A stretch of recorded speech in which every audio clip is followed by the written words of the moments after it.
We talk every now and then in the non-playing seasons in the depths of trying to fill some time on a 3-hour sports talk show. Many people do this. It's not just us. Just talking about what's the best time of the year. Right. What's the best month on the sports calendar? Mm-hmm. And some people mention January because it's the college football national championship and it's the NFL playoffs. And many people mention April, right? April's a good one. April's a real good one. Because that's when NBA and NHL playoffs begin. Yep. That is when the Masters occur. Yep. That is when the Final Four occurs. That is when baseball throws its first pitch. It's a really good month. April's really strong. You hear that? Then you hear September is one because football's back, right? You get the pennant races and things of that nature. Yep. October gets mentioned a lot too. And the reasons are sometimes not obvious when you're talking about April and things of that nature. But this weekend is exactly why October is mentioned on the sports calendar. Because look at the football docket this weekend. We are so blessed. And I know I'm saying this on the day that Week 6 of the NFL kicks off with the Washington Commanders at the Chicago Bears. I understand that. I get it. Even that game, okay, with Carson Wentz and the Washington Commanders having started this season at an unacceptable 1-4. Not acceptable.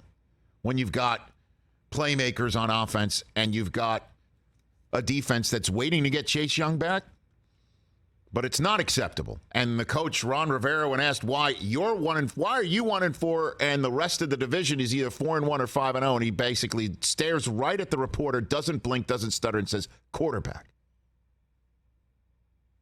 And then we learned today about what's going on potentially with the Washington Commanders and Dan Snyder. And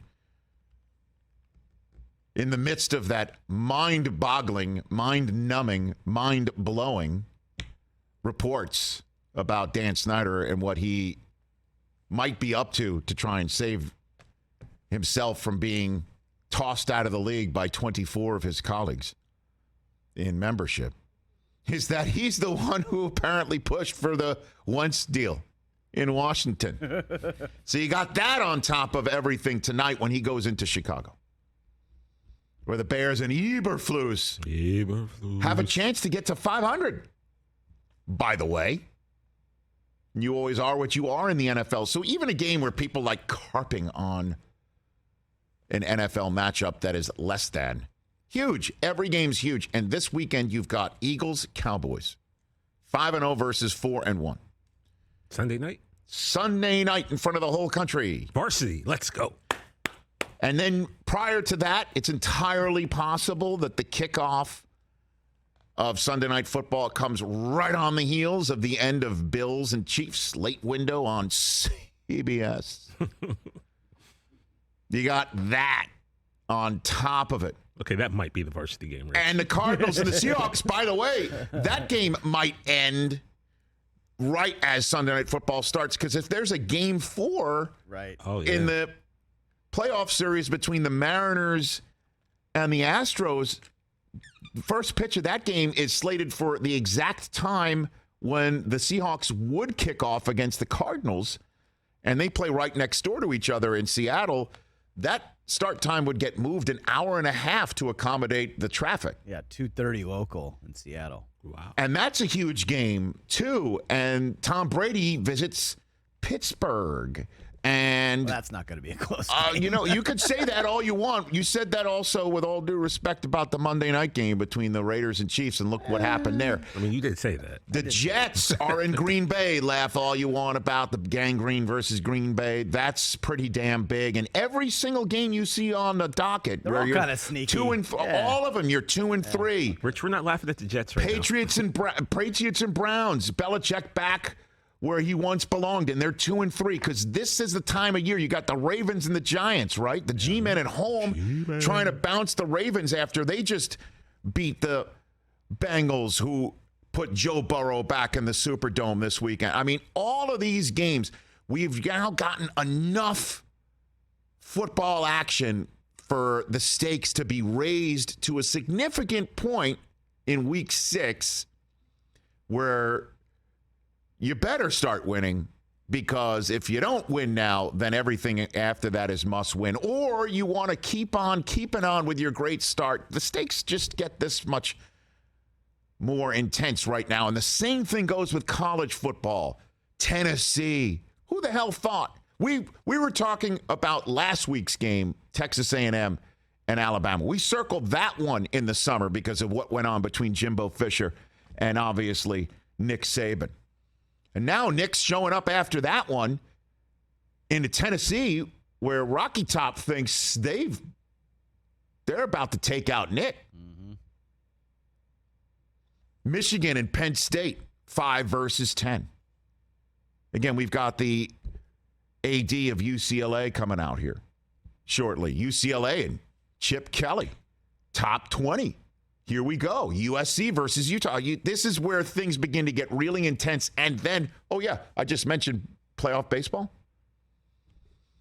Padres just drew blood on the Dodgers last night. Braves got even after having the Phillies draw blood on them. Looks like Yankees and Guardians get rained out tonight. But Houston, how will Seattle respond to getting gutted? Baseball playoffs, we're down to the final 8. That's in full swing. The NBA tips off next week. We're all talking about what the hell's going on with the defending world champs, because sucker punches get thrown in practice and how they're going to be able to put that back together. We just had Jeannie Buss here. The Lakers are about to tip off against those Warriors. Zion tweaked his ankle last night. I mean, this is the – and I really I'm beginning to talk myself into some lofty goals about your Clippers. Yeah. Oh. Okay. I said the same thing yesterday. Tranquilo. You know, the Nets put it all back together, and the drama. Celtics have drama. Everything we just saw through the summer, they're about to tip off. The NHL just dropped puck. The Avalanche know how to celebrate, huh? Mm-hmm. Connor McDavid showing that he can put the biscuit in the basket, a hat trick. I'm going to the Kings game tonight, Jay. See, you're going to a Kings game. So am I. Look at you guys. Oh, you guys going together? Look at you guys dropping pucks together. We should carpool. They're best friends. Just keep it a secret. As they say in hockey, let's do that hockey. This is why October. This is why I always put my marker on October. This is this weekend. I love it. You do. I love it. Until Michigan starts playing football in a game that matters, and then I get really nervous. Yeah, that is also true. But that's what it's all about. Stakes get raised in football just enough for this stuff. We know what people already are, right? Or what can be, or what holes they need to dig out of. This is it. This weekend. I love it.